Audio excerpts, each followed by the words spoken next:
we're given this, that y equals tangent of x.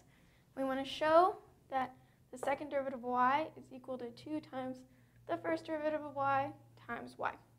Best way to do that? Find the second and first derivative. So, first derivative of tangent is secant squared x. Okay, check. Second derivative of y.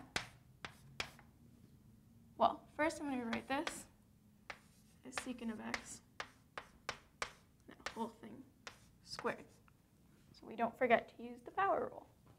So that's equal to 2 times secant of x times the derivative of secant of x, which is secant x tangent x.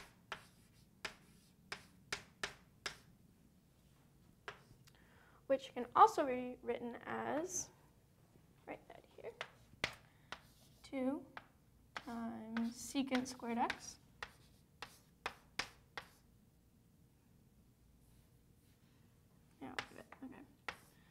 times tangent of x.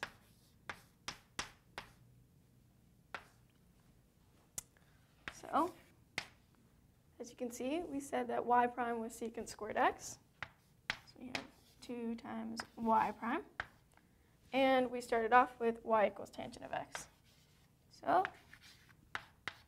we have second derivative of y equals 2 times the first derivative times just y. And here's your answer. Boxed it.